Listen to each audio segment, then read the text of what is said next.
el concepto de democracia protegida.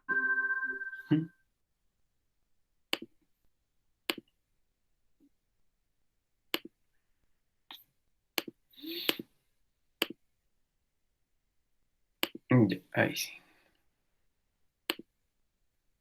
A ver. Bueno, parece que esta transición ha llegado a su fin. La transición de la dictadura hacia una democracia plena, creo que ha llegado o está llegando a su fin. ¿Ah? Convivimos durante muchos años o seguimos conviviendo con la constitución heredada por la dictadura, con un sistema binominal de la dictadura, ¿cierto?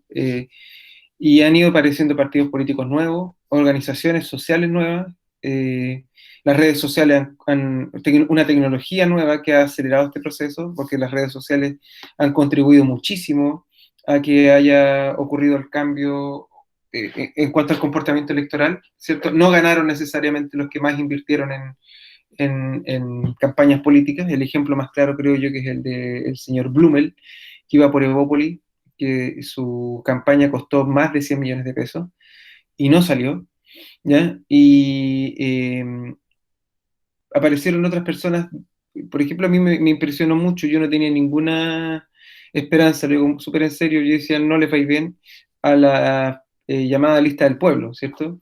Que toda su campaña la hizo con muy poco tiempo en televisión y por lo tanto se volcó a redes sociales, tampoco, porque es más barato. Entonces también hay un tema ahí generacional que ayuda a explicar este comportamiento electoral. ¿Mm? Bueno, lo de hoy día es comentarles un poco cómo esta transición política a nivel país, no solamente a nivel electoral, sino que a nivel de comportamiento, ha ido cambiando, ¿ya? Y para ello vamos a hablar de la democracia y la escuela y la ciudadanía bajo el paradigma de la democracia protegida, ¿ya? La democracia protegida es una idea de la Constitución del 80, ¿ya?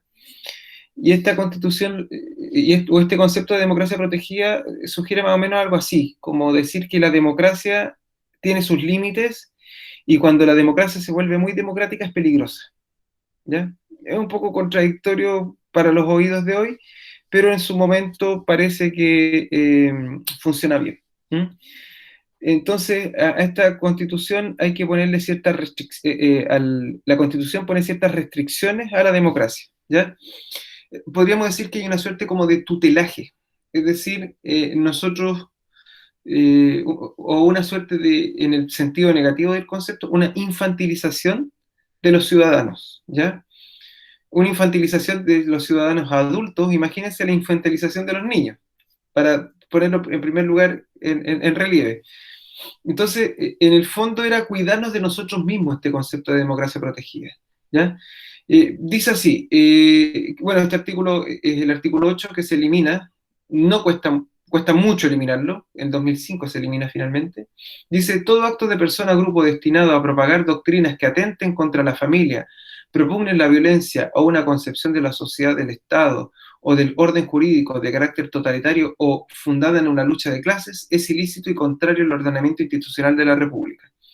Las organizaciones y los movimientos o partidos políticos que por sus fines o por la actividad de sus adherentes tiendan a esos objetivos son inconstitucionales. ¿Ya? Esto está enmarcado en podríamos decir que una retórica muy propia de la Guerra Fría, que en los años 80 estamos en Guerra Fría, y claramente aparece en una pequeña palabra, no sé, un estado de orden jurídico de carácter totalitario. Es curioso que una dictadura hable de totalitarismo porque las dictaduras son totalitarias. ¿Mm? Sí, tienden a haber un pensamiento único. ¿Ya? Claro, podríamos decir que esta dictadura de corte fascista se está anteponiendo a un régimen totalitario como podríamos decir el socialismo, ¿ya? El socialismo más duro, por decirlo así. Entonces, esto que hoy día a lo mejor a nosotros nos podría parecer un poco lejano, no es tan lejano porque va a ser, podríamos decir, el manto que va a acompañar la discusión política en Chile en los años 90 y hasta el 2006 con los pingüinos, ¿ya? Recordar que los pingüinos son el primer movimiento social fuerte en democracia y tienen unas características bien particulares. En otras partes del mundo, los movimientos sociales los protagonizan los adultos, ¿eh? O lo protagonizaban los adultos. Pero en el caso chileno, los adultos están muy preocupados o obligados, no pueden manifestarse. ¿Mm? Yo siempre repito esto, de los tres tipos de trabajadores que tenemos en Chile, informales, boletas, y boletas honorarios y contratados, solo un tercio de ellos está contratado. O sea, hay un 60% de los trabajadores que no tienen, podríamos decir, la capacidad de organizarse y o el derecho de organizarse. ¿Ya? Y de hecho hay un solo tercio que es el que está con contrato, y de ese tercio, el 14-15% está apenas sindicalizado. ¿Mm? Por lo tanto, no podríamos esperar que de esa parte de la ciudadanía venga una respuesta organizada para, no sé, para manifestarse, por ejemplo, o para plantear críticas. Lo único que quedaba era el voto. Entonces, podríamos decir que esa generación que transita de la dictadura a la democracia tiene otros eh, valoraciones de la democracia distintas a las que ocurren hoy día, ¿ya? O sea, la posibilidad de que la, no sé, hablemos hasta hace muy poco tiempo, de que la AFP pueden desaparecer, esto era casi como que el mundo iba a colapsar, ¿ya? Y parece que va a pasar, ¿ya? O que estuviéramos hablando de cambiar la constitución, un ejemplo más claro que eso. También parecía una cuestión súper, súper lejana, ¿m? Pero ¿qué ocurrió? Y ocurrió en gran medida porque el comportamiento democrático de las personas es distinto generacionalmente. ¿M?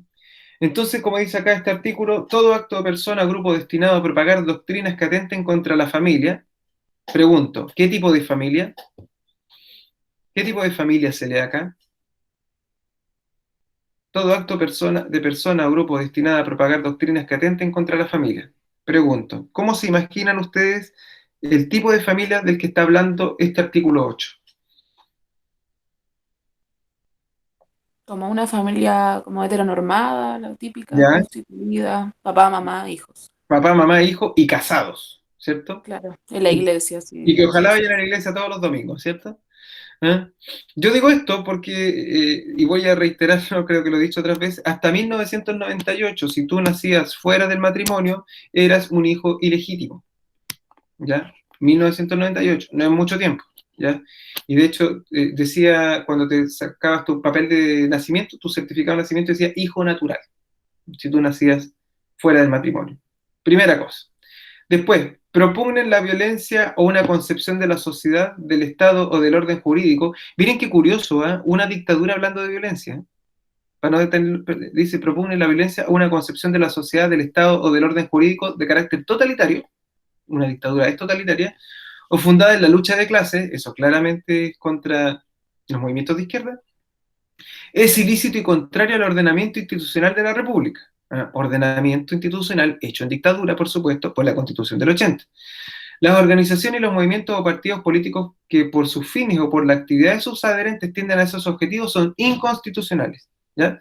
Entonces, lo que se hizo ayer, lo que se logró ayer, es bien relevante, es súper relevante considerando que este artículo 8 decía que lo que se logró ayer era inconstitucional, ¿ya? Pero esto fue un proceso súper largo, súper lento, de continuas negociaciones, ¿eh? Que vamos a ir detallando a continuación. Bueno, ¿qué ocurre en el mundo? A ver, aquí podríamos decir que hay un acto como de suerte, como de negacionismo, ¿cierto? En el sentido de plantearse a sí misma la dictadura como una democracia. De hecho, Pinochet continuamente dijo que él defendía la democracia. Una definición muy rara de democracia es la que él tenía.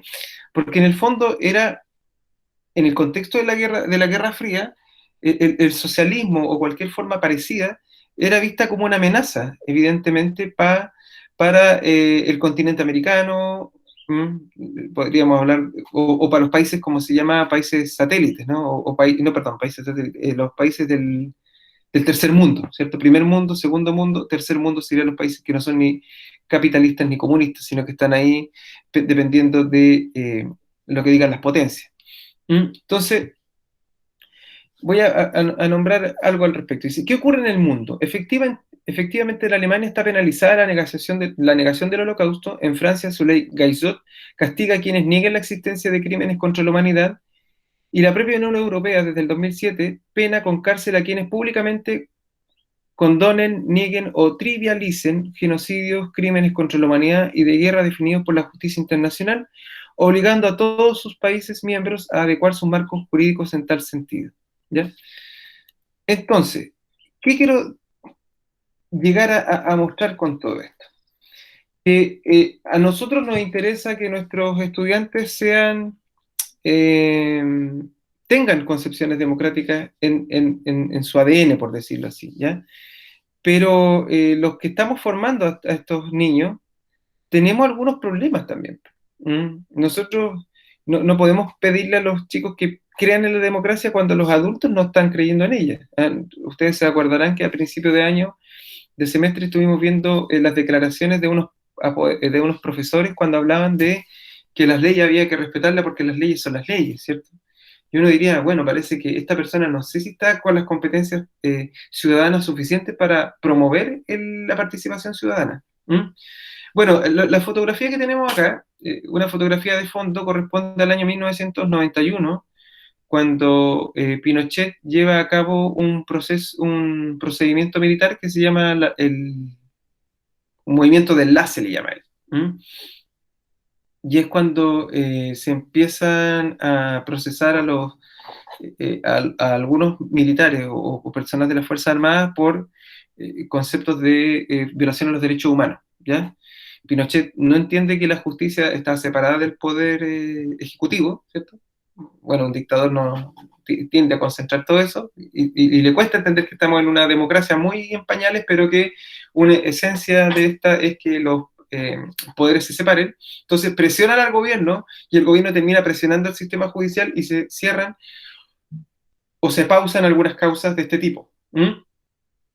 Yo vuelvo a refrescar un poco la memoria para entender de que ¿por qué nos demoramos tanto? Bueno, porque a diferencia de lo que ocurrió en otros países, donde, no sé, los regímenes fascistas desaparecen, ¿cierto? Se acaba, porque es derrotado el fascismo. Aquí en Chile no ocurrió eso, ¿ya? En Chile lo que terminó ocurriendo es que hay una transición hecha por los grupos que precisamente tenían el poder en dictadura. No hay que olvidar eso, y por lo tanto no necesariamente se van a convertir en demócratas de un día para otro. Dice, la transición se construyó así sobre la arquitectura de la dictadura, que la dictadura erigió para garantizar la continuidad del modelo económico, político y social neoliberal. Su intención era garantizar una democracia tutelada o protegida, ¿cierto? Insisto en esto, democracia, pero hasta donde nosotros digamos, un régimen antidemocrático construido desde la lógica de la Constitución del 80. ¿Y qué cosas han ido pasando y se han ido derogando? Por ejemplo, la conservación del sistema binominal post-dictadura, que finalmente después se abolió después de 20 años, existencia de senadores designados por Pinochet. Por ejemplo, ¿qué era un senador designado?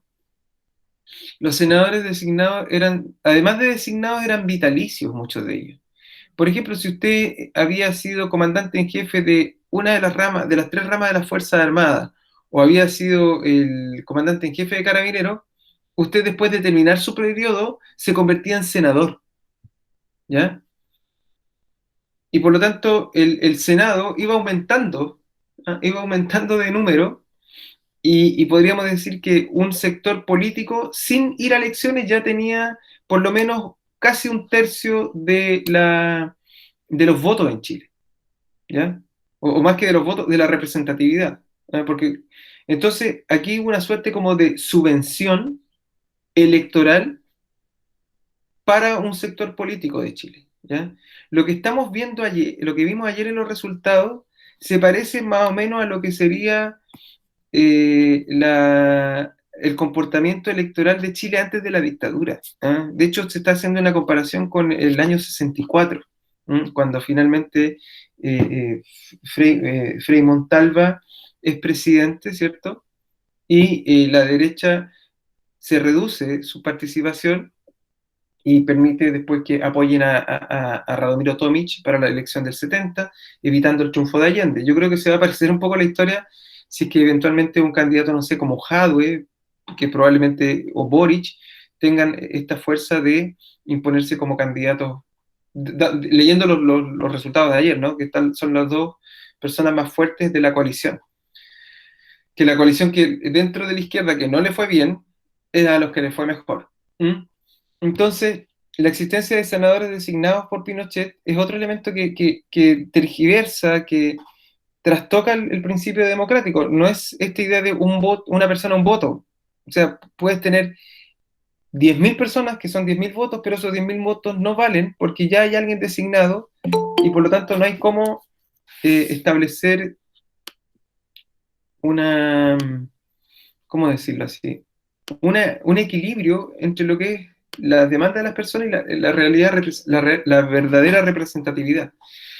Otro elemento importante, que también fue derogado en 2005 con la firma de Ricardo Lagos. Las Fuerzas Armadas actuaban como, comillas, garantes del orden institucional, teniendo un alto grado de autonomía y una alta representación en el Consejo de Seguridad Nacional, el COSENA.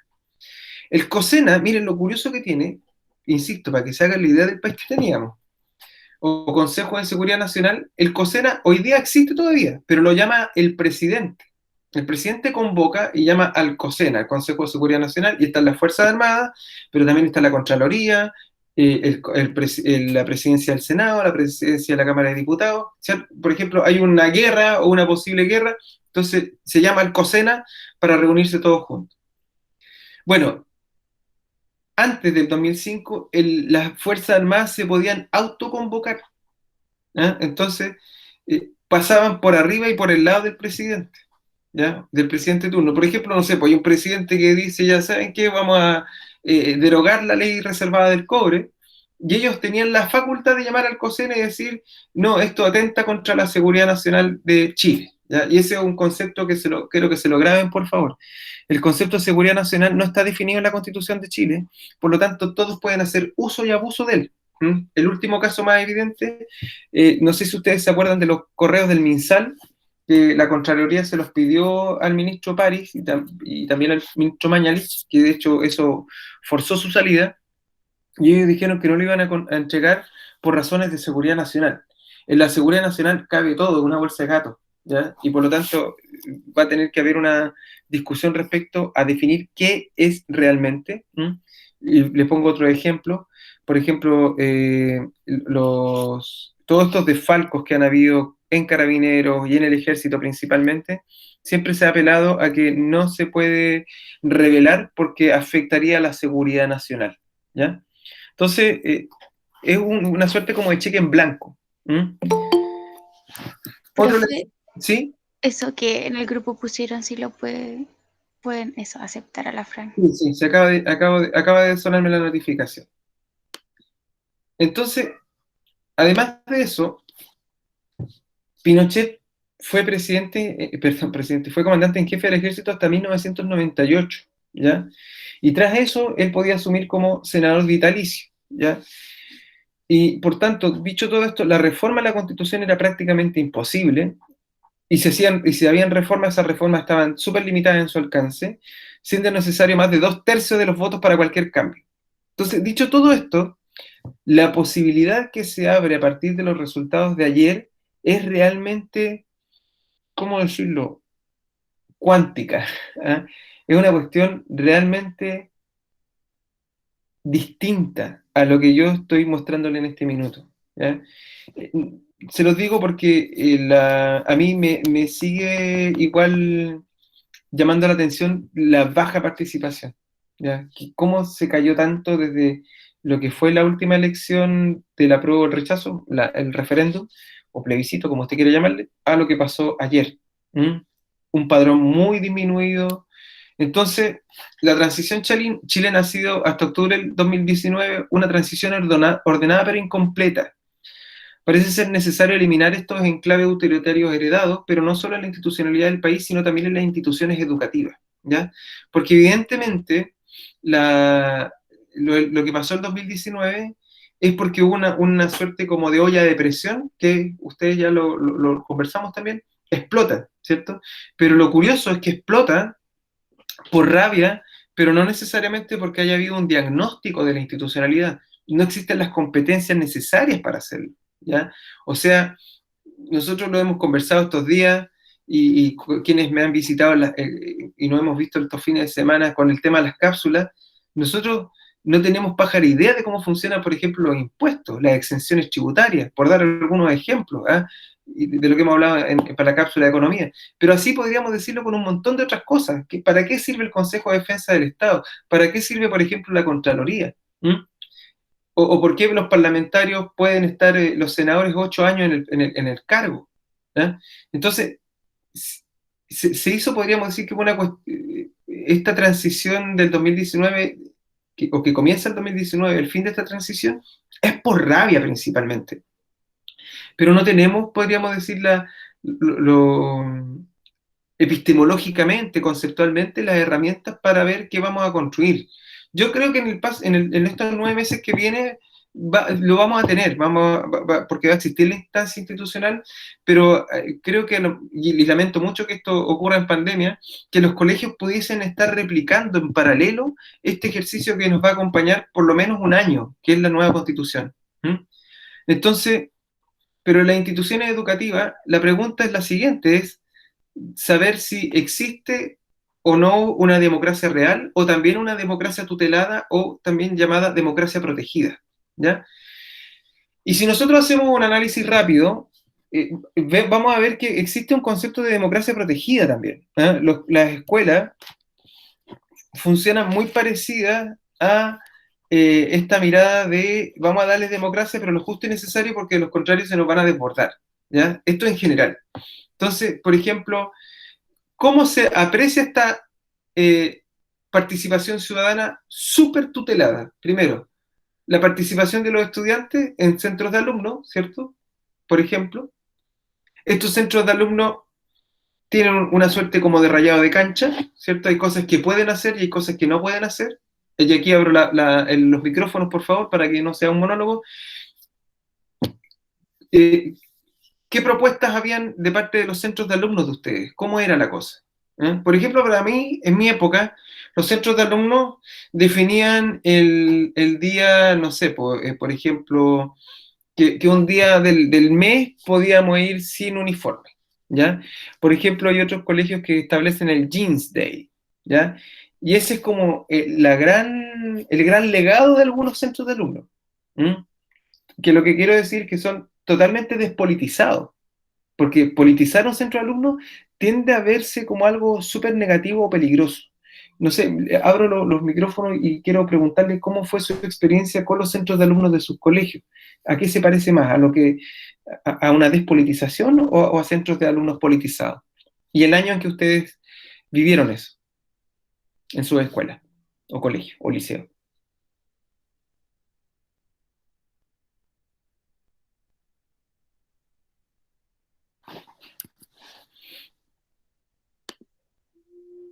Le pregunto a ver a María José Lira, por ejemplo. María José, ¿cómo era su centro de alumnos? ¿Dónde estudió usted? ¿En qué colegio o liceo?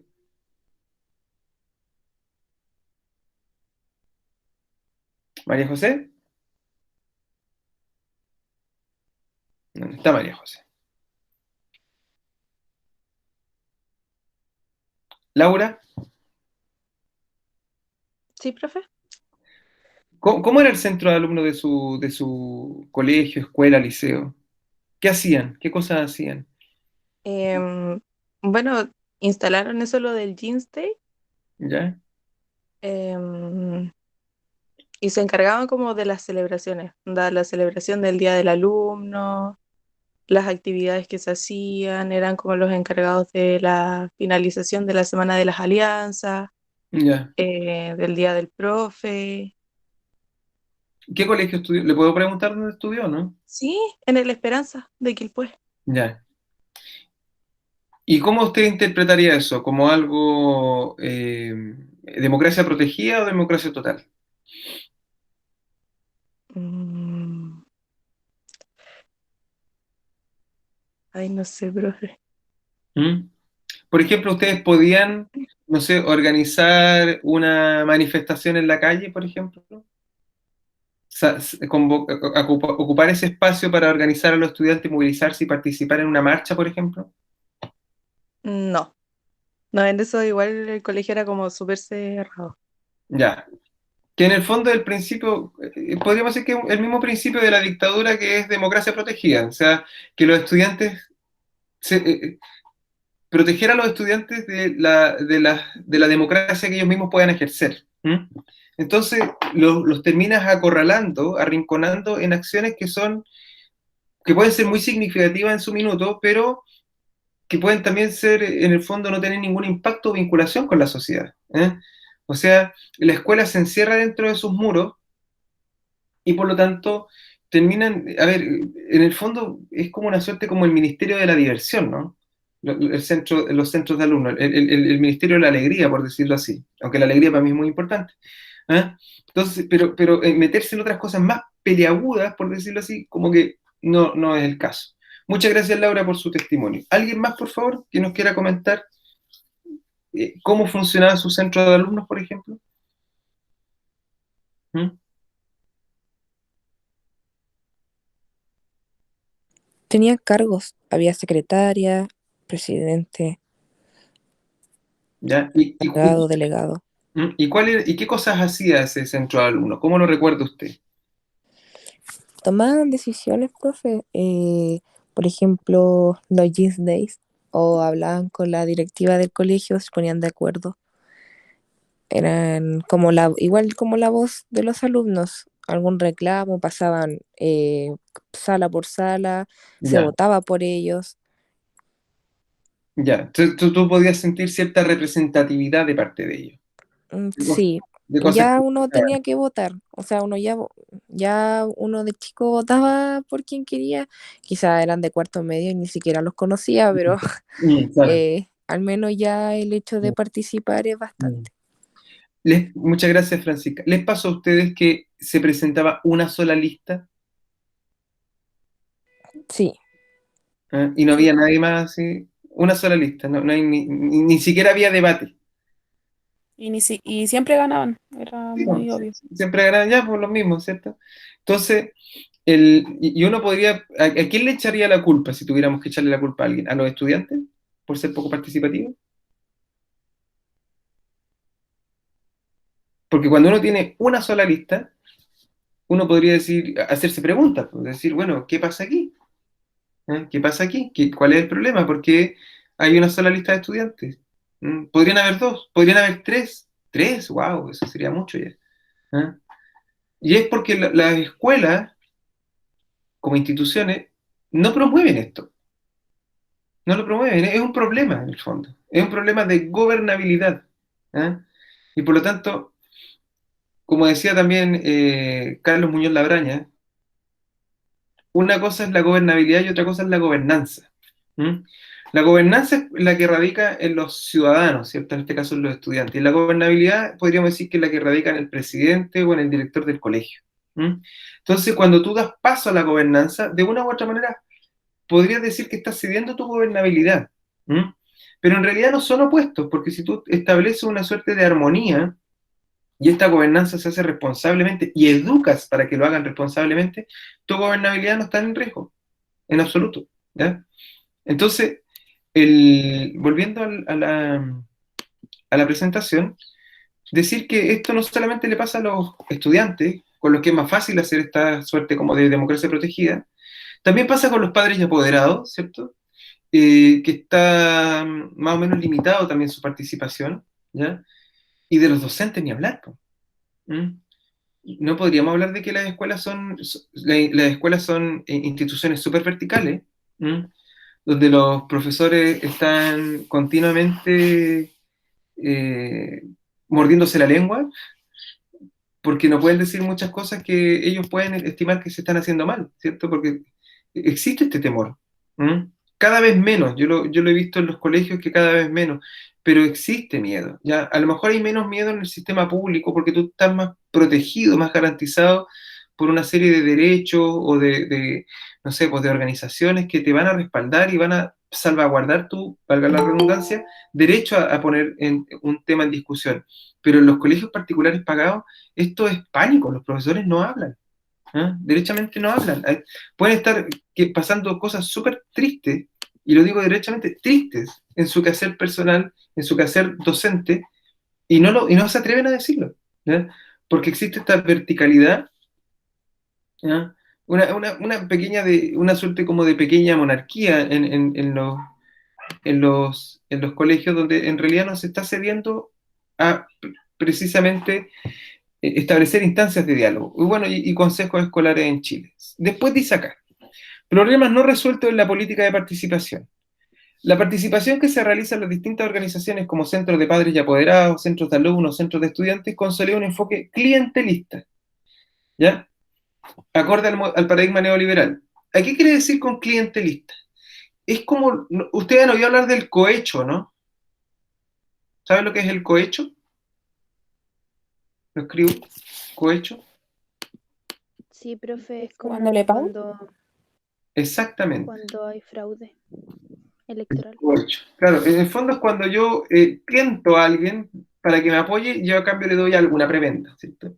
Entonces, el clientelismo se sustenta en ese mismo principio, ya no necesariamente es plata, pero puede ser una pega, ¿ya? O puede ser el Jeans Day. ¿Mm? El Jeans Day es una suerte de clientelismo, ¿ya? Démosle lo que quieren y que se queden tranquilos, ¿ya?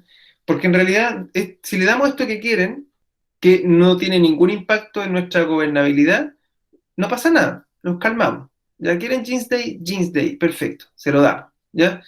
Pero si nos llegan a pedir, por ejemplo, no sé, otra cosa que sea más complicada para nosotros como organización, por ejemplo, no sé, voy a poner por caso la destitución de un profesor, por ejemplo, no sé, ahí ya se pone más complicada la cosa.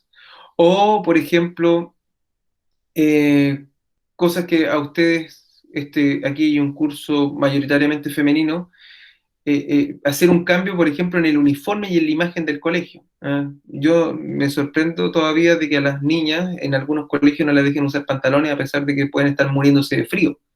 ¿Ah?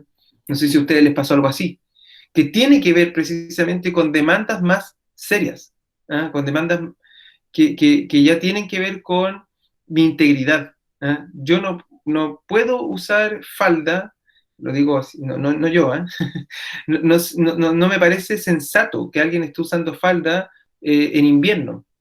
¿Mm? Pero a muchos de ustedes la obligaban. ¿Eh?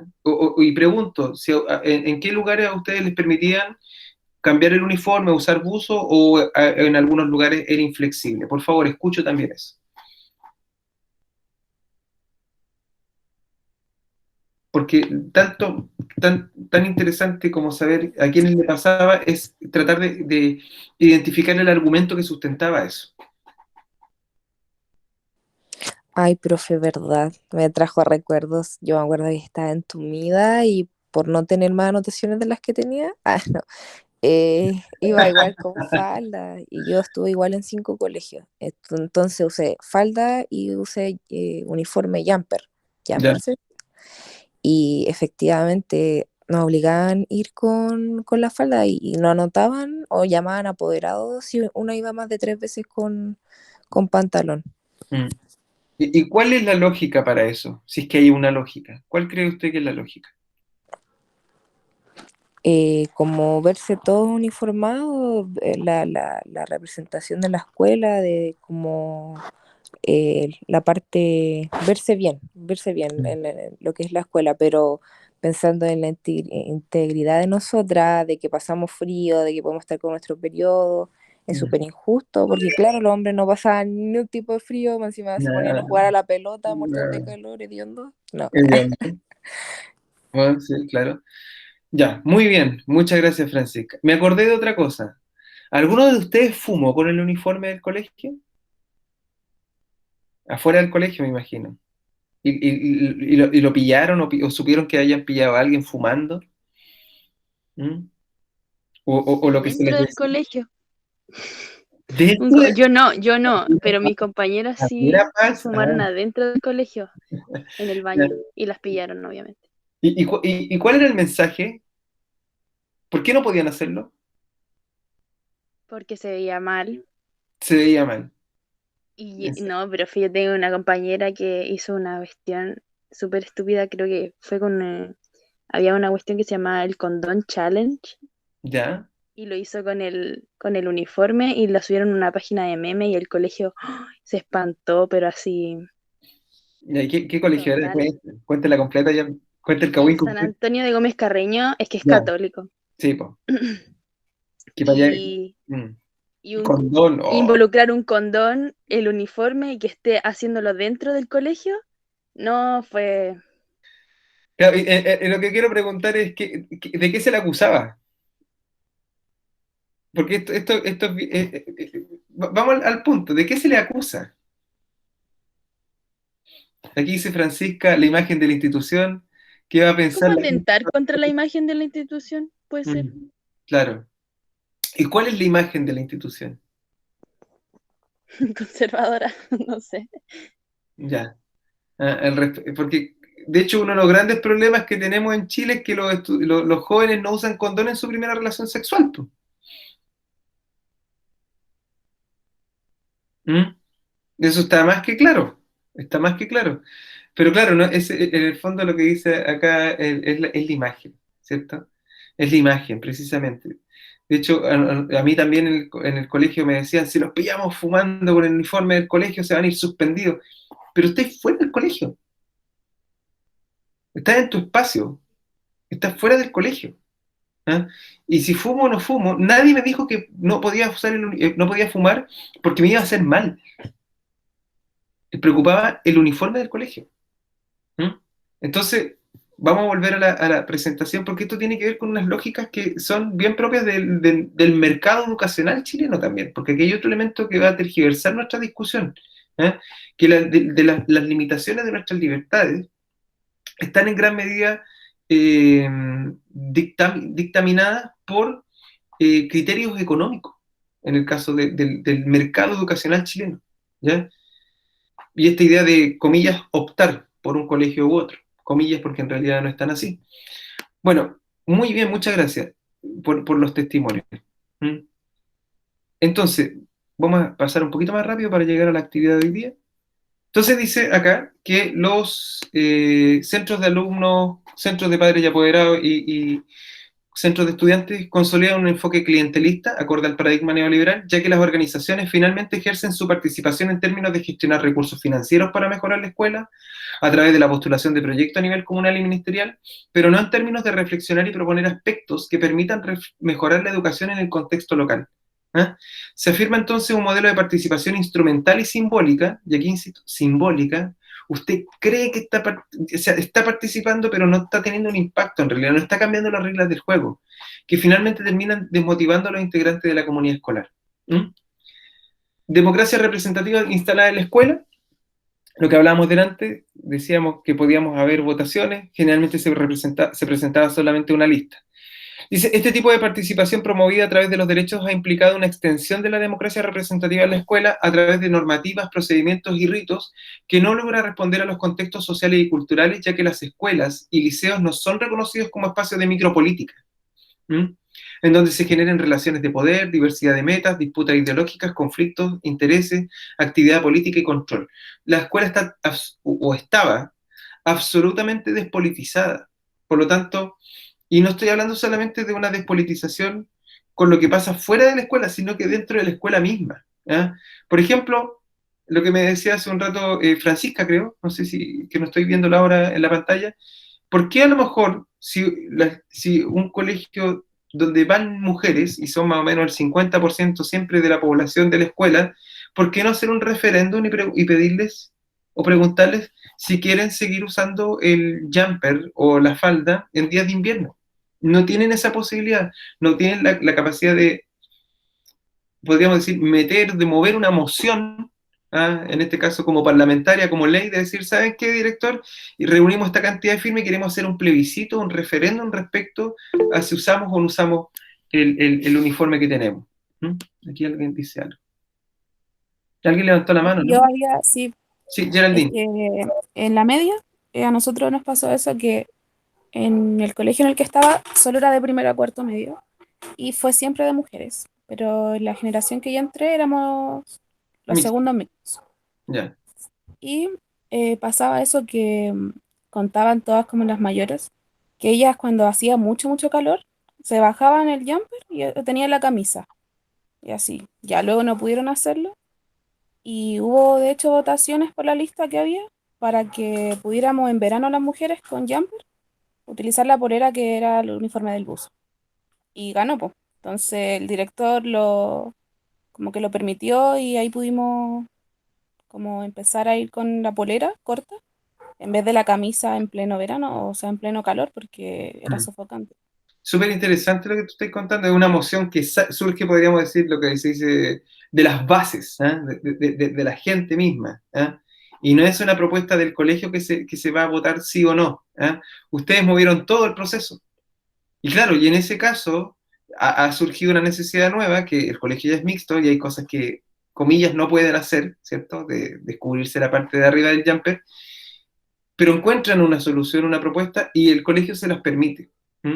Súper bien, súper bien. Nosotros podríamos decir que en el colegio siempre, a ver, ¿cuál es el problema de todo esto? Que a diferencia de lo que hizo Geraldine, nosotros nos quedamos en el diagnóstico y en la queja.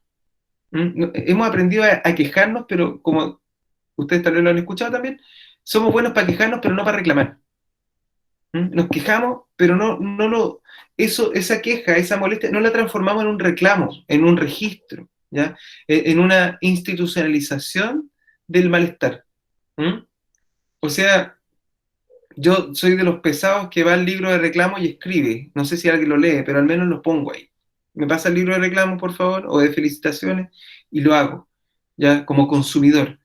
Pero como persona común y corriente o como estudiante, no lo hice. Miren, yo tengo un recuerdo, sí, que hicimos un periódico escolar cuando teníamos un centro de alumnos, hicimos un diario, un periódico escolar. Y yo me acuerdo haber hecho un artículo, estaba como en séptimo básico, sexto básico, hice un artículo sobre la mala calidad de los baños. De la mala calidad de los baños, una descripción bien dura. Y bueno, esto se propagó y al año siguiente arreglaron los baños, ¿ya? Pero lo que yo lamenté es que finalmente fue un alguien particular que la queja la transformó en molestia, la escribió en un texto, pero mis compañeros como que se colgaron de eso, pero no fueron capaces nunca de decir, ¿sabes qué? Hagamos una reunión para presentarle otras demandas a nuestro director, al sostenedor. Ya, eso no pasaba. Y la gran razón de eso es porque nuestros padres también, otra generación, insisto, esto lo veían como como violar una regla. Recordar que éramos un país que estaba saliendo de una dictadura, entonces ir a como a ponerse a hablar de estas cosas, casi me convertía en el Che Guevara, po, y en realidad es de lo más obvio y lo más natural hoy día. Entonces, los momentos políticos también son re importantes para hacer el análisis. No todo tiempo pasado fue mejor. Bueno, dicho eso, voy a continuar porque nos estamos alargando un poco y no quiero darle la lata. Entonces dice, ¿qué decía acá? Que la idea de democracia representativa está promovida a través de los decretos que implicaban una extensión de la democracia representativa a la escuela a través de normativas, procedimientos y ritos que no logran responder a los contextos sociales y culturales, ¿cierto? Y en el fondo que no son reconocidos como espacio de micropolítica donde hay discusión. Y 4, para avanzar en la democratización de la escuela, evidentemente la participación democrática en la escuela como práctica política contrahegemónica al paradigma de democracia electoral neoliberal.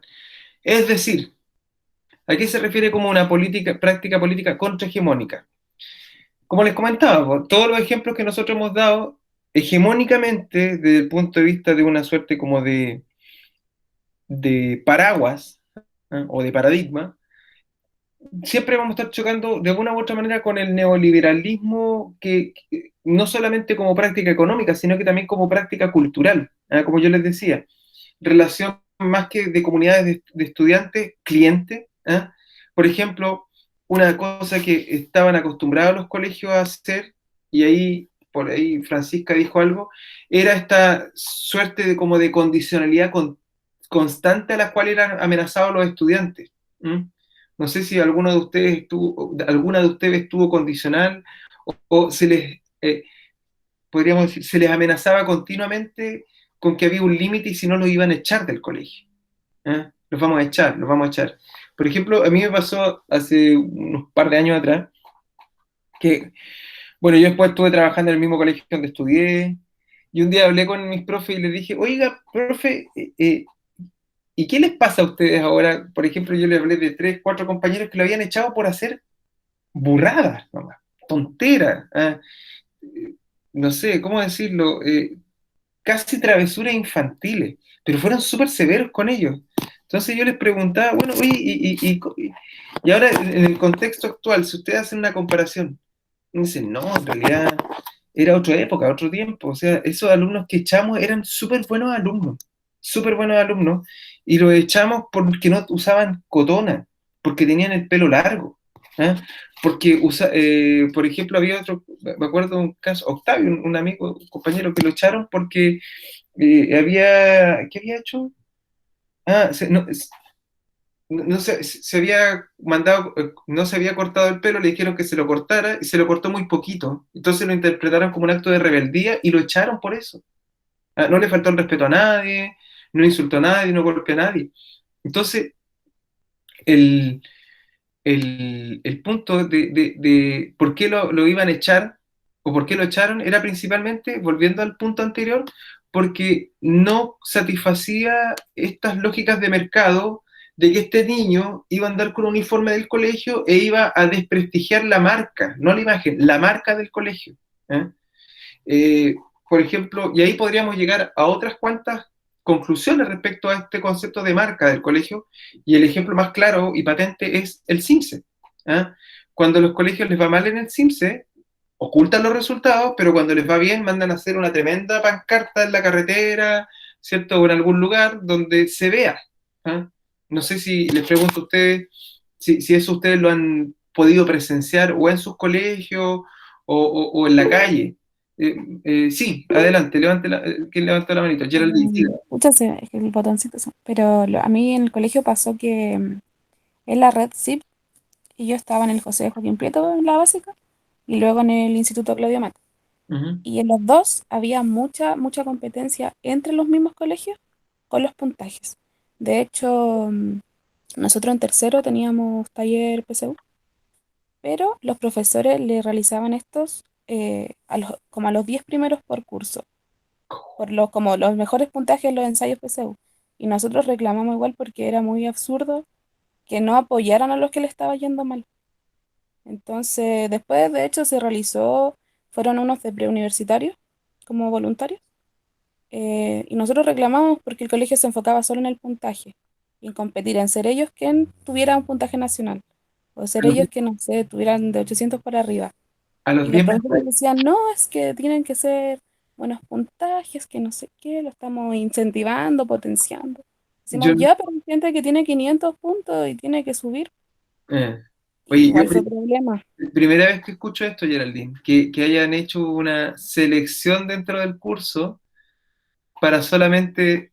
Esto es como la lógica de un país desigual, pues, o sea, al que tiene más le voy a dar más, y al que tiene menos, Claro. que se joda. ¿Ah? Y desde tercero y cuarto, por lo mismo. Qué loco. O sea, usted no Sí, vale fue la pena. terrible. Yo digo, como usted que está después en el ranking 11 no vale la pena, no nos vamos a esforzar en usted. Sí, era como ya los 10 primeros, tercero A, tercero B y tercero C. Todos iban como que se quedaban después de clase y el resto, ahí estaba, como que Libres. no, no, ningún apoyo. Tuvimos que nosotros buscar voluntarios que fueran, Qué porque era fuerte. súper injusto. Sí. En verdad todo eso, el colegio como la red, sí, siempre ha sido igual. Qué mucho de los increíble. puntajes, de los promedios. Tú bajabas, no sé, 3 décimas tu promedio, llamaban al apoderado, que la psicóloga y no sé qué, era muy, muy, Mm. muy exigente. Porque eso finalmente es como una suerte como de acción, pues, ¿cierto? Como el mercado financiero, yo vendo las acciones, mira que le va bien a mi estudiante, entonces lo puedo vender mejor. Un poco esa es la lógica, de, de que son en el fondo una suerte como de mercancía más valiosa. Profe, en mi colegio de básica seleccionaba a los que fueran a ver Simpsons. Ah, sí, pues eso es obvio. ¿Ah? Me acuerdo de un capítulo de Los Simpsons, no sé si ustedes lo han visto, cuando van a dar una prueba, va el superintendente Chalmers a aplicar una prueba. Claro, y aquí dice, y a los que no tenían malas notas les pedían que se fueran. Y estaba Nelson, Jimbo, no sé si ustedes han visto Los Simpsons, ya, a los malos estudiantes, y le decía el señor Skinner que le iba a regalar una bicicleta. Entonces tenían que ir, justo el día de la prueba, tenían que ir a buscar la bicicleta a un lugar. Bueno, eso pasaba harto pasa harto todavía en los colegios, ¿cierto? Dice, pregunto, ¿alguno de ustedes les dijeron que no fueran al colegio el día del Simpson? ¿Mm? O, por ejemplo, les prometieron así como les vamos a regalar una torta si les va bien en el Simpson o algo así. Sí, siempre nos decían eso. Eso es En el clientelismo. colegio era Regalaban 7. obligatorio para todos. Ya. Javier, ¿algo quería decir usted? Regalaban 7 al otro año. Claro. Por ejemplo, si sacábamos arriba de un puntaje en matemáticas, al año siguiente nos daban un 7. Y lo cumplían. Lograba Claro. cumplir. Es raro, ¿no? Es raro esto, es súper raro. Entonces, claro, podríamos decir que nosotros partimos hablando de democracia tutelada, ¿cierto? De esta suerte como democracia protegida y decíamos que los espacios de la escuela no eran espacios propicios para hablar precisamente de democracia. Y rápidamente nos chocamos con otro elemento, que para intentar explicar ese comportamiento no democrático de la escuela, aparece el mercado, ¿cierto? El mercado, la industria de la educación en Chile como una posible explicación, ¿cierto? Que esta falta de apertura está relacionada íntimamente con no perder el control del negocio, por decirlo así, ¿ah? Con, por ejemplo, lo que hablábamos recién del CIMSE, ¿cierto? Esto de las pruebas, como decía Geraldine, creo que lo decía, de ustedes 10 sí pueden estar en el taller PSU, ustedes no. ¿Ah? Es bien loco esto. Y por lo tanto, ¿por qué digo que es bien loco? Porque nosotros como país, lo que estamos tratando de hacer en este minuto no es crear algo nuevo, ¿ya? No es, me refiero en el plano educacional. ¿Ah? Lo loco, lo nuevo, lo novedoso es lo que tenemos en este minuto. Este sistema tan de libre mercado, donde es relativamente fácil, o era relativamente fácil del 2006, ahora ya es más difícil, ¿cierto? Abrir un colegio. No sé si se lo han comentado ustedes en otras asignaturas de la carrera, pero por ejemplo, hasta el 2006, antes de la LGE, tú podías tener una botillería y tener una escuela. ¿Ah? De hecho, hay un colegio, no sé si ustedes lo recordarán, el colegio Britannia. El dueño del colegio Britannia era además, o por ejemplo, la Cuca, ¿han oído hablar de la Cuca, no? Las parrilladas de la Cuca, ¿dónde la Cuca? ¿Mm? Esa señora es dueña de un montón de colegios, ¿ya? Y claro, ¿por qué razón tener colegio y si tenéis parrillada? Bueno, porque tener colegio es un muy buen negocio. Es como el negocio de la AFP, nunca te van a faltar los clientes. O sea, el Estado te va a pasar plata por el simple hecho de que de este chico vaya a la escuela, o vaya al colegio en este caso. Entonces, y después de eso no sé si hay más, no sé si hay otro interés más que ese. ¿Mm? Por lo tanto, de toda esta discusión que nosotros nos damos de la importancia de la escuela, yo diría que está recién apareciendo con fuerza este debate, porque a las propias instituciones escolares, no a todas, pero un número importante, no les interesaba esto. No les interesaba. O sea, hasta antes de este plan de prohibir la selección, ¿se acuerdan ustedes de esto? De hecho, tuvimos a la actual, una nueva constituyente que ganó, que fue ¿cómo se llama? Ministra de Educación, la señora Marcela Cubillo, ella se opuso continuamente a esto del fin de la selección. Se opuso, pero continuamente, ferozmente, tenazmente a esto. ¿Ah? Y además de ello, siempre esgrimía un argumento que era el argumento de la libertad de los padres para elegir la escuela donde quieren estudiar. ¿Ah? Por ejemplo, no sé si uno tiene la libertad de elegir estudiar, por ejemplo, en la Alianza Francesa, donde la matrícula mensual cuesta 280.000 pesos. No sé cuánta libertad hay ahí. ¿Ah? O la libertad de elegir la escuela, no sé, la escuela, el Colegio Alemán de Viña del Mar, donde la matrícula cuesta 300.000 pesos. ¿Mm?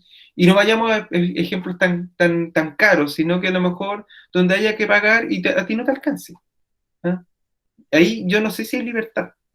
¿Ya? De hecho, el principio de la libertad de que los apoderados eligen el colegio donde estudian en realidad ha sido siempre al revés. Son los colegios los que eligen a los estudiantes, ¿cierto?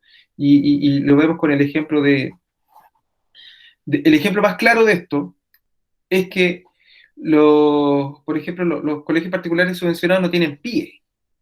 ¿Mm? Y por ejemplo, si tú tienes un niño, tu hijo, por ejemplo, tiene, no sé, es diagnosticado con Asperger, por ejemplo, un colegio privado no te va a apoyar en nada, en nada, en nada. No te va a entregar un psicopedagogo, un terapeuta ocupacional que te va a ayudar y va a acompañar a tu hijo. No, no lo va a hacer. Y va a empujarte, no por acción, sino que por omisión, a que tú te vayas del colegio. ¿Mm? Por ejemplo, y vamos a ver que todos esos niños son asumidos, son contenidos por el sistema público. ¿Mm? Dice mi colegio era privado y no tenía ni psicólogo. Ahí está. ¿Ah? Porque no les importa. Si ese es el punto, no les importa, no es relevante. ¿Ah? Total, si la Valentina tiene un problema psicológico, se va del colegio. Puede llegar otro. Puede llegar otro. Entonces, el concepto de construir comunidad, como les decía, es bien frágil. ¿Ah? No la permanencia de los estudiantes en el sistema chileno, al menos en el sistema particular subvencionado, no necesariamente está íntimamente relacionada con asegurar el éxito personal de los individuos, sino más bien, primero, cautivar a un cliente. ¿Mm? Bueno, entonces vamos a poner el caso opuesto. Vamos a poner el caso de que yo no elijo el colegio, sino que en realidad no sé si alguien lo puede elegir. Vamos a suponer el caso de un niño, no sé, que tiene alguna dificultad en su desarrollo o derechamente es pobre, y es muy pobre, y no puede darse, comillas, el lujo de elegir dónde estudiar. ¿Mm? Entonces, para eso, voy a plantearles lo siguiente. Vamos a ver un video, o ustedes lo pueden ver también, ¿ya? Y vamos a desarrollar esta actividad.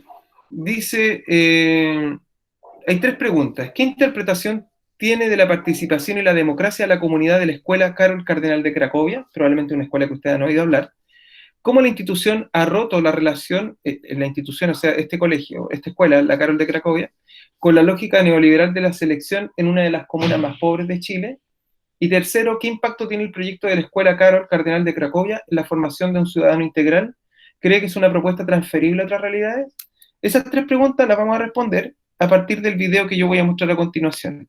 Si eventualmente alguien, por problemas de señal o de conexión, prefiere verlo directamente desde su computador, no hay ningún problema, está disponible en el aula virtual, pero también lo voy a compartir aquí por el chat.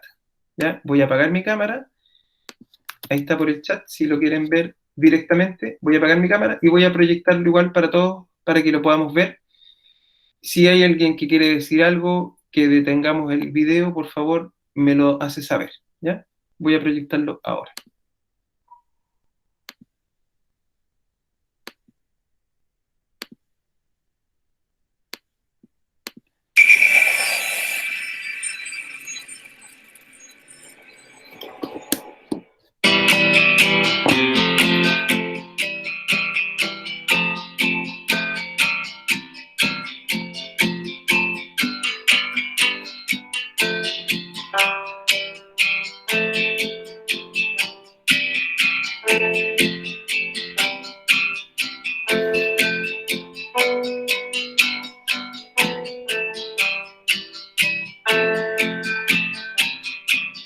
Aquella escuela pobre nace el año 1980 con 23 alumnos. 23 alumnos que nadie quería. Y en el correr de los años nos hemos ganado un gran prestigio de escuela comprometida con los más desvalidos. Yo creo que lo que nos mantuvo en pie fue una serie de principios filosóficos que están arraigados en cada uno de los que participamos de esta institución. La gente pobre necesita también una educación digna. Y en el Carol la estamos entregando.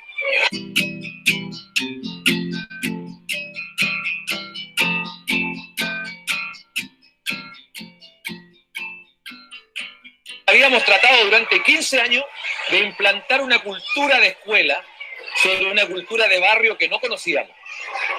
Esa cultura de barrio nos decidimos a investigar. Y la investigación nos dio como resultado que lo que debíamos hacer era consultar a nuestros padres apoderados, a nuestros alumnos, respecto a la escuela soñada. Y esa investigación nos llevó a recoger una serie de antecedentes para construir en colectivo, padres, apoderados y alumnos, la primera constitución política del gobierno escolar de los niños. Bajo un análisis de padres, apoderados, de alumnos y de profesores, se realizó el plebiscito, constituyendo el 87% una aprobación total. Ese día, que fue el año 1997, nos declaramos una escuela república democrática. En 10 años, de 350 alumnos, llegamos a tener 1.200 alumnos.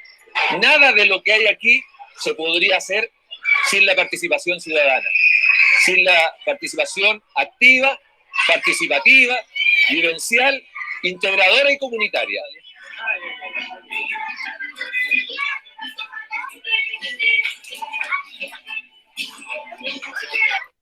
Me detengo en esto, si te invito a conocerme. Esto es súper importante, porque es validar a los sujetos por lo que son. ¿Ah? Esto es súper importante. Nosotros los profesores tendemos a cometer el error de corregir a los estudiantes, sobre todo los profesores, no sé, de humanidades. Hable bien. No, pues que habla como tiene que hablar nomás. ¿Ah? Va de visita a la escuela, pero en su vida diaria, él habla como... Uno puede ayudarle, a ver, lo que tiene que promover uno como profesor es el bilingüismo, entre comillas, es decir, que hable como puede hablar o como quiere hablar en su vida diaria, y que también hable de otra forma como uno quiere, pero no condenar a alguien a decirle, sabes que hablas mal, tú lo deslegitimas, ¿ah? Lo anulas como individuo, lo anulas como sujeto, ¿ah? Porque es como ponerle una suerte, no sé, como una X en la cabeza, ¿no? Una anulación total. Así que este acto que están haciendo acá, cuando dice te invito a conocerme, es re importante, porque tiene una implicancia de validación. La convivencia escolar nace desde un comienzo, desde cuando se inicia el año escolar. Lo primero que pedimos a cada niño, hacer un individual para las mesas. La idea es de invitar al resto de sus compañeros a conocerlo. Entonces por eso pone su foto, pone la foto de la familia, pone la foto de su mascota, de su comida preferida, de su entretención, lo que lo hace feliz y también lo que lo pone triste. Sebastián, de acá tiene una foto de él y acá tiene la familia. Como que yo antes no lo conocía, pero lo conocí por la foto. Este individual se pone en las mesas y cada día ellos van aprendiendo a conocerse más. Nace todo de una premisa que dice lo que se conoce se quiere, lo que se quiere se ama y lo que se ama se cuida. Y se provoca en ellos una comunicación más especial, más íntima, no tan solo de lo que es en la escuela, sino que también por la familia, por saber sus gustos. Ya, mirando a la pizarra, niños, por favor. Ellos llegan y dejan su mochila en el casillero, sacan la agenda y hacen su carita. Luego van donde el compañero, que es del Ministerio de la Familia, y él es el encargado de revisar y de informarme si hay algún cambio de estado de ánimo en algún compañero. Que Christopher llegó triste. Vamos a ver al tiro qué pasó ya. Christopher Carita triste. puso 2 caritas tristes, llegaste muy triste hoy día. ¿Por qué, Christopher? ¿Qué pasó? Es que ¿Qué pasa que está triste hoy día? mi mamá ¿Qué le pasó a la mamá? parece que no puede caminar. ¿Por qué no puede caminar? ¿Qué le pasó? ¿Está enfermita? Tropezó y luego la tuvieron que llevar al hospital. ¿Qué podemos hacer para ayudar a Christopher? ¿Catherine? ¿Podemos hacer una oración por la mamá? Te pedimos que la mamá de Christopher se mejore pronto. Amén. El amornómetro es un instrumento que nos permite a diario, como primera tarea, ver los estados emocionales de nuestros niños. Los niños grafican en una tabla de doble entrada, de acuerdo al día en que están llegando al colegio, en qué estado de ánimo vengo. De esa manera, el profesor, cuando ve algún tipo de cambio conductual, pide su agenda, mira el amornómetro, y si ese alumno está llegando en un estado de 4 continuamente, está el primer indicio que ese niño está viviendo algún problema. Puesto que se reclame contra el Isaías por molestarme. Después de que hicimos el reclamo, los perdonamos y pudimos ser amigos y podemos tener una amistad juntos. Aquí un niño un día hizo un proyecto que se llama no sé qué reclame. Uno le va a decir al tío y ahí el tío le dice, toma, escríbelo en el papel, y ahí uno lo escribe lo que le molesta y ahí reclama lo que él quiere sugerir. Yo he tenido problemas algunas veces con unas compañeras, pero tratamos de resolverlo entre nosotros, y si se pone peor la cosa, nosotros tratamos de pedir ayuda a las personas más grandes, a los profesores, o ponemos un no sé qué que reclame. Y ahí es donde anotamos qué los molesta, por qué los molesta, y por qué pasan. ¿Y qué lo haces? Sí, y qué cosas los hacen. Yo anoto en ese papelito el problema que tengo, cómo quiero yo que se resuelva y en qué tiempo yo quiero que se resuelva.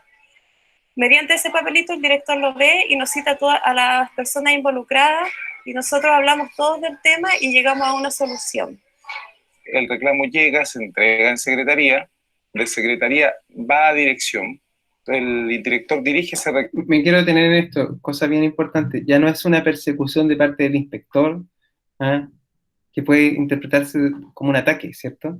Y aquí lo que se intenta hacer es desactivar cualquier instancia resolutiva, entre comillas, a través de la violencia, ¿ya? Por lo tanto, aquí hay un elemento que es bien interesante, del que echamos de menos en Chile, en general, que es la construcción de un tejido social. Yo puedo ser víctima, pero también eventualmente puedo ser victimario. No hay nada que lo descarte. Pero existen las instancias resolutivas que permiten canalizar esa situación.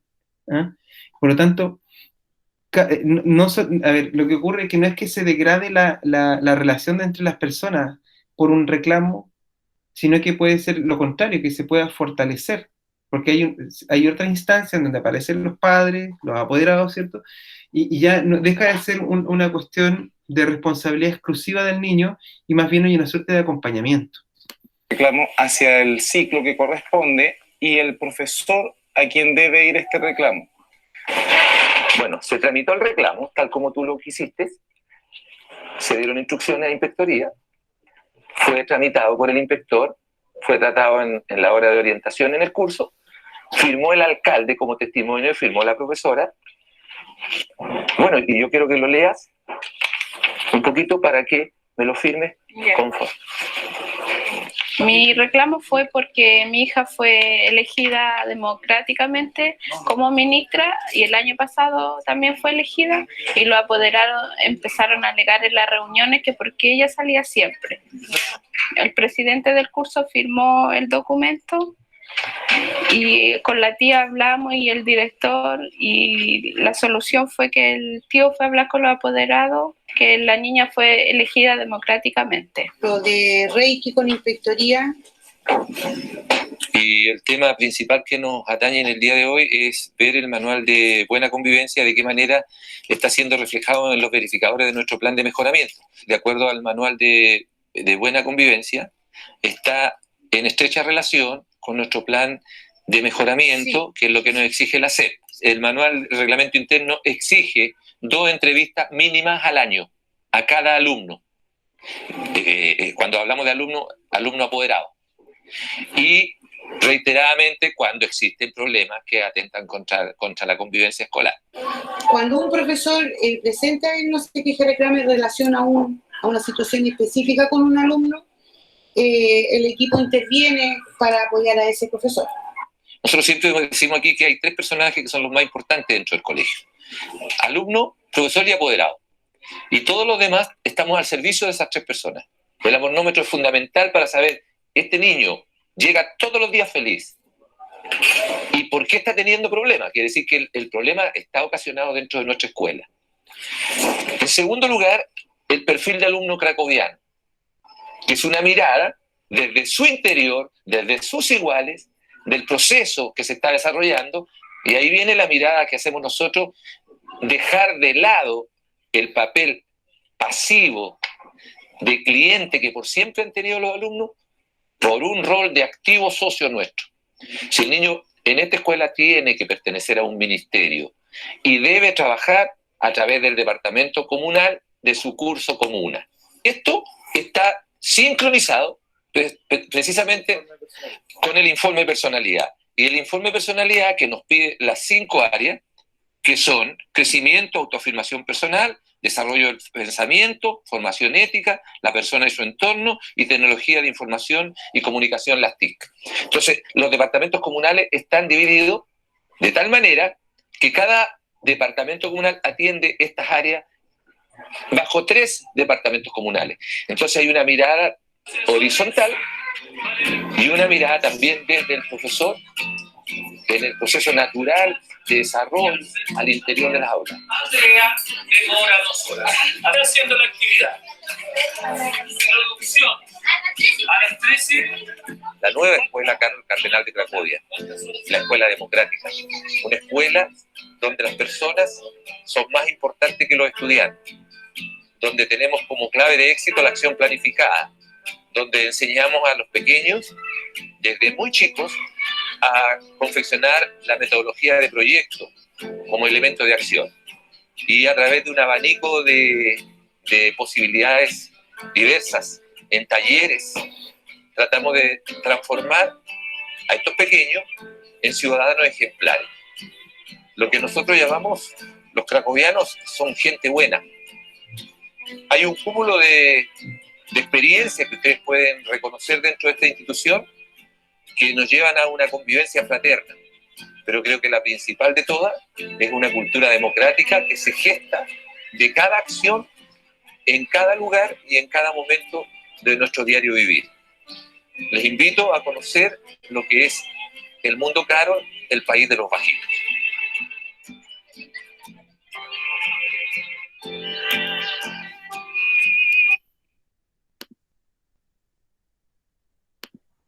Bien. Impresionante, ¿no? Impresionante. Bueno, la apuesta es bien atrevida. De hecho, él, como comentaba, en los años 80, cuando comienza, eran los niños que nadie quería tener. ¿Eh? Y por lo tanto se asume una responsabilidad que de una u otra manera nadie más quería asumir. Porque sin la escuela, sin esa escuela, no había educación para estos niños. Esto es algo que nosotros tal vez debiéramos ir incorporando en nuestro quehacer futuro como profesores, ¿cierto? Que es la idea de darle el estatuto de ciudadano desde ya a los niños. Ya no hay que esperar que los niños crezcan. Entonces, para eso, hoy día vamos a hacer 2 cositas. Voy a ir acá donde dice Pregunta de Escuela Carol Cardenal de Cracovia. Ah, tengo que presentar. Estoy presentando. Sí. Entonces, ahora para terminar nuestra clase, van a ir acá. Voy a tocar aquí y se reúnen. Van a ver esto que está acá, ¿cierto? Hay 3 preguntas, que son las mismas que están. Dice, ¿qué interpretación tiene de la participación y la democracia la comunidad de la Escuela Carol Cardenal de Cracovia? Esa es una primera pregunta. Segundo, ¿cómo la institución ha roto la relación con la lógica neoliberal de la selección en una de las comunas más pobres de Chile? Recordé que se trata de Pedro Aguirre Cerda, una comuna muy, muy pobre. ¿Y qué impacto tiene el proyecto de la Escuela Carol Cardenal de Cracovia en la formación de un ciudadano integral? ¿Cree que es una propuesta transferible a otras realidades? Para mí, yo creo que esta es la más importante de todas las preguntas. Si creen ustedes que puede transferirse esto a otras realidades a nivel país, ¿ya? Una de las cosas que más me llamó la atención del video cuando lo vi hace un par de años atrás es esta suerte de, no quiero decir que no hay conflictos, pero una paz súper grande. Por ejemplo, las niñas saludando al director, dándole un beso al final del video. Y eso es algo que uno no necesariamente debiera dar por sentado. Hay colegios donde sí se da eso y en otros donde hay una confrontación constante. Y ustedes, bueno, a lo mejor quienes están en la práctica no, lo han podido experimentar indirectamente con las clases virtuales, pero cuando tú estás en los colegios, o a lo mejor si a ustedes les pasó, a lo mejor en la práctica inicial, preguntarle a ustedes qué tipo de convivencia es la que pudieron presenciar, si había agresividad, si había paz, no sé, ¿qué me dicen ustedes? Este video no sé si lo vimos en literacidad o neurociencia, miren. Qué interesante. Francisca, Francisca. Ah, se nos fue Francisca, parece. ¿Lo habían visto este video? ¿Y desde qué perspectiva lo habían visto ustedes? Claramente el niño que está con miedo no aprende, ¿cierto? Eso estamos claros. ¿Ah? Y hay que dar un marco mínimo de paz. ¿Ah? Yo hago una comparación con el Chile de los adultos. Siempre se nos dice que Chile es un país súper poco productivo, que hay que mejorar la productividad. Pero tenemos a la gran parte de nuestra población con problemas psiquiátricos en este país. Una verdadera pandemia. Gente estresada, endeudada, y además le pedimos que sea productiva. Y haciendo el parangón, la comparación con un niño, uno ve esos climas como el que vemos en el Cardenal de Cracovia y uno dice, pucha, parece que está todo listo para que los niños aprendan. Porque no tienes la amenaza de alguien que te está acosando con que te va a pegar o que te va a molestar, o que eso vaya a quedar impune, que es otro elemento que a lo mejor hay que considerar en los colegios, que son, insisto, elementos bien, bien novedosos para nosotros, como por ejemplo esto a mí una de las cosas que más me gustó y que me parece más bonita, esto del individual, del individual. Porque en el fondo te está diciendo que no soy tan distinto a ti, al otro. Y vuelvo a lo mismo. Yo creo que el mayor éxito del colegio del Carol Cardenal de Cracovia, que se pone como primera meta, es construir un tejido social. Y en ese tejido social todos forman parte. Y cuando una hebra se rompe, el tejido social se empieza también a abrir, se empieza a romper y eventualmente ahí pueden empezar los conflictos. Pero continuamente, día a día, están trabajando en ese tejido social, en esa construcción que implica evidentemente conocer al otro, de estar con el otro. Cosa que los colegios en general no hacen, ¿cierto? Que, como yo les decía hace un rato atrás, cuando usted es diverso, cuando es distinto, usted es un problema. Lo hablábamos de los colegios particulares que no tienen psicólogos, no tienen PIE, no tienen nada de eso, pero sí los colegios públicos, porque no están en la lógica mercantil.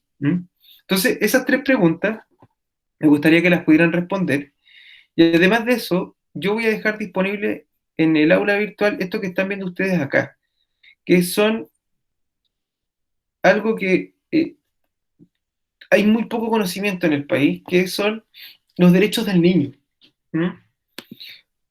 Uno de los elementos que a mí me llama mucho la atención a nivel país es que la criminalidad, o más que la criminalidad, la criminalización de la infancia y de la adolescencia.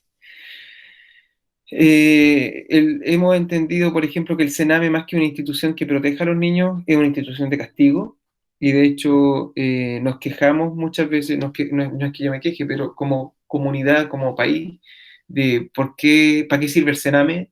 ¿Mm? Es una buena pregunta, pero más que eso, estamos siempre, cada cierto tiempo, discutiendo muy reactivamente, no proactivamente, no anticipando, bajar penas, ¿cierto? Hay un crimen nuevo cometido por un adolescente y ya se está discutiendo que hay que bajar las penas. Por ejemplo, el caso de una niña, de una pequeñita, que fue baleada por un joven, ¿cierto? Y este joven supuestamente ahora fue asesinado, murió en otro asalto. Ese joven tenía como 15 o 16 años. Pero no a partir de un hecho particular como ese tú puedes estar pidiendo reducir la responsabilidad penal. ¿Ah? Creo yo que no tiene sentido, no es parte de un país serio. Porque de los 16 años, algunos están pidiendo que bajemos a los 14, y de los 14 a lo mejor hay otro crimen, lo vamos a bajar a los 12, y de los 12 vamos a llegar a los 10. Y en realidad hay un elemento que uno se debiera preguntar y decir, bueno, ¿y en qué momento? No todas las familias son funcionales, eso hay que tenerlo súper claro. No todos los padres son buenos padres, ni buenas madres. Y hay veces que hay que educarlos, a esos padres y esas madres. Existe, por ejemplo, un programa del Sename que se llama el programa de acompañamiento, un PF, un programa de protección familiar y de ayuda familiar, que en el fondo tiene que ver con que viene alguien del Sename y acompaña a la familia en la crianza, ¿ya? Y eso es algo que la gente desconoce en general, ¿ya? Pero programas de apoyo familiar, PAF, ¿ya? Y la gente lo desconoce porque el Sename lo entiende casi como una cárcel para niños o para adolescentes, que tiene solamente una intención punitiva. Y les digo esto porque la visión que se tiene de la adolescencia es una visión súper, como les digo, criminalizada en este país. Muy criminalizada. Bueno, los medios de comunicación contribuyen mucho a eso.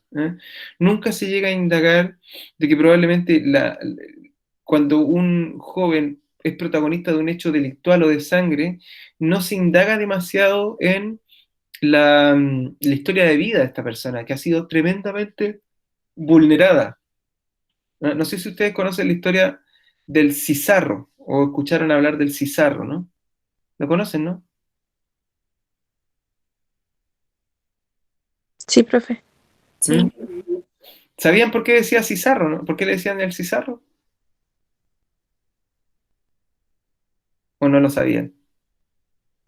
Bueno, el Cizarro es porque no podía decir cigarro, entonces decía, dame un cizarro. Y era un niño con muchas dificultades, un niño de 10 años que no podía decir cigarro, y ahí uno podría imaginarse un montón de cosas, y que pasó de un centro penal a otro, ¿cierto? Después de que cumplió la mayoría de edad, cayó en la cárcel, y creo que se murió, de hecho. De hecho, voy a mirarlo acá. No, profe, está vivo. ¿Está vivo todavía? Sí, le dieron o sea, lo dieron una condena hace Le poco. dieron una condena, ¿cierto? Ahí está el Cizarro. La última ventana para que Cristóbal deje de traer Cizarro, claro. Claro. Claro, eso fue, 10 años de cárcel para el Cizarro. Que de una u otra manera es una muerte ya. Entonces, imagínense, imaginemos un rato que a lo mejor este muchacho, el Cizarro, hubiese estado en el Carol Cardenal de Cracovia. Es muy, muy probable que su destino hubiese sido otro. Porque a lo mejor el amor que no tenía en la familia o la protección que no tenía en la familia, al menos se lo hubiese podido brindar en la escuela. Porque hubiese entendido que él es un sujeto de derecho, ¿ya? Que forma parte de una comunidad, que tiene identidad, ¿ya? Y cuando nosotros vemos que eso no existe, aparecen manifestaciones de violencia súper duras.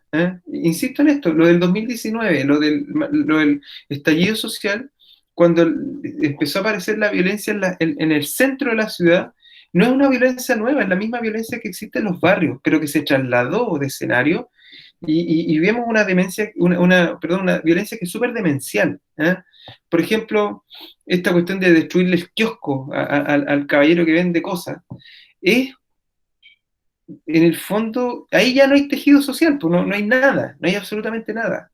Es yo contra el resto, yo contra el resto. Tiene un poco más que yo o tiene un poco menos que yo, da lo mismo. Tiene algo que yo no tengo, lo quiero conseguir. Entonces, yo los invito a que, además de que vean las preguntas que le hice, las resuelvan, pueden ver el video si quieren de nuevo, y les dejo esto también, que son, que algo que yo creo que nosotros como profesores, en el caso de ustedes de educación básica, su población van a ser niños, y es bueno conocer los derechos del niño. Son un montón de articulados, ¿ya? Y lo curioso de esto es que nuestra clase política juega con esto, juega con esto. O sea, por ejemplo, ¿se acuerdan de esta polémica que hubo con que la Defensoría de la Niñez hizo una campaña y decía que había que saltar los torniquetes? ¿Se acuerdan o no? Y le pidieron la renuncia a la directora de la, ¿cómo se llama? De la Defensoría de la Niñez. Qué ridículo realmente, se lo digo en serio, es una pérdida de tiempo enorme, y que por un videoclip, que es el videoclip de la Defensoría de la Niñez para decirle que los niños salten los torniquetes, en el fondo era la expresión de como que salta los límites que tienes, ¿ya? Y fue casi planteado como una apología de la violencia, cuando en realidad nuestros niños hoy día sufren violencia, dentro de casa y fuera de ella. O sea, imagínense ustedes ser un niño o un adolescente en un barrio pobre, ¿cuál es el trato o la relación que tú tienes con carabineros, por ejemplo? Es muy distinta a la que tú tienes con un niño o un adolescente que vive en un barrio más acomodado. Eso es evidente.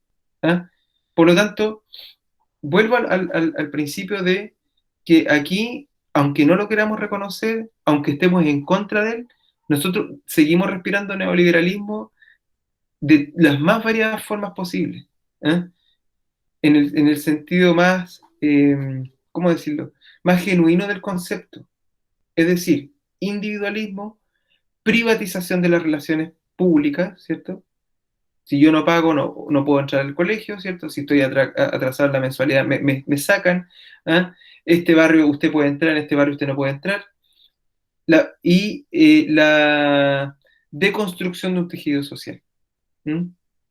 Todos, bueno, y el individualismo, por supuesto. Esos elementos, evidentemente, complotan en contra de lo que tú quieras construir como proyecto de democracia dentro de una escuela.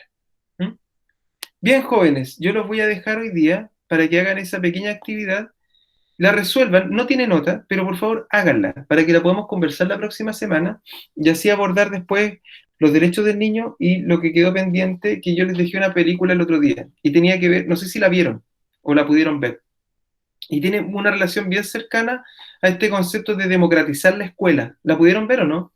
¿O no la han visto todavía?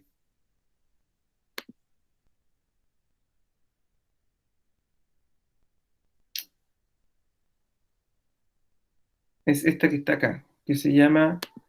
perdón, aquí. Que se llama El mejor de mis enemigos. Esta. Se llama The Best of Enemies, ¿cierto? Que es una película basada en un hecho real que ocurre en una escuela. Bueno, hay una separación racial, una escuela para niños negros se quema, y como consecuencia de ello, estos niños deben ser reubicados en una escuela pública para blancos. Y hay todo un debate y una discusión al respecto. Si no la han visto, por favor, véanla. Véanla. Es un caso real, es una situación real. Hay dos protagonistas, una mujer que es una mujer de color, que es defensora de los derechos civiles, que participa en las instancias democráticas de la comunidad, y por otra parte también hay un hombre que es del Ku Klux Klan, que está en contra del ingreso de estos niños a la escuela para, comillas, blancos. Y tiene mucho que ver con lo que estamos viendo hoy día, y con lo que vimos en la clase pasada, con una institucionalidad como la chilena que le faltan cosas. Vamos a ver que en esta película hay una institucionalidad estadounidense que está preparada para resolver cosas sin la intervención de la justicia, sino que a través de los ciudadanos propiamente tal. Y lo que hemos visto en el caso Karol Cardenal de Cracovia, donde son los niños los que gestionan la resolución de sus conflictos para la convivencia democrática. Bueno, jóvenes, entonces los dejo ahí con eso para que puedan resolver esas preguntas y además vean la película, ¿ya? Y una vez que hagan esas dos cosas, yo les voy a plantear otras preguntas en una pequeña tarea que la vamos a hacer en clases. Así que, por favor, hagan esas dos cositas y la próxima semana, cuando nos veamos, para que no se tengan que llevar mucha pega para la casa, las vamos a resolver acá el cuestionario de la película, lo de que hemos visto con lo que es el Karol Cardenal de Cracovia y lo que son las instituciones chilenas, ¿ok? Eso pues, jóvenes. ¿Se entiende o no se entiende? Sí, profe, una consulta. Las preguntas del colegio ¿se responden individual? No, pueden hacerlo en pareja o en grupo, no hay problema. Pero lo importante es que haya ese debate y que lo puedan discutir, ¿ya? Yo también dejé disponible, vean la película también, ¿ah? Para que lo puedan hacer. Y yo también dejé disponible otra cosita, que es algo con lo que vamos a trabajar también la próxima semana, que es esto que... estoy presentando, ¿no? Ah, no, ahora voy a presentar. Que por tiempo no nos va a alcanzar, pero sí lo vamos a hacer la próxima semana. Es esto de acá. Que si pueden leer este documento que dice Formación de la Ciudadanía y la Educación Política, de Santi Esteban, por favor, leerlo para la próxima semana para tenerlo listo, ¿ya? Y también echarle una miradita a la Convención de los Derechos del Niño de UNICEF, y con esto de acá, con lo de acá, y con la institucionalidad, que es la clase que hicimos acá, vamos a hacer una pequeña tarea en clases, para que no se tengan que llevar pega fuera de ella porque están saturados, ¿vale? Pero sí les pido ese compromiso, que hagan las tareas que les estoy pidiendo. Igualmente voy a dejar un aviso que les voy a mandar por correo y también un aviso en el mismo aula virtual para recordarles lo que tienen que hacer previamente, ¿ya? Eso pues, chicos. Muchas gracias por su participación. Y nos vemos el próximo lunes sin falta. ¿Ya? Chao, profe. Chao, gracias, que esté bien. Gracias, profe. Gracias, profe. Chao, que estén bien. Nos vemos, profe. Nos Chao. vemos.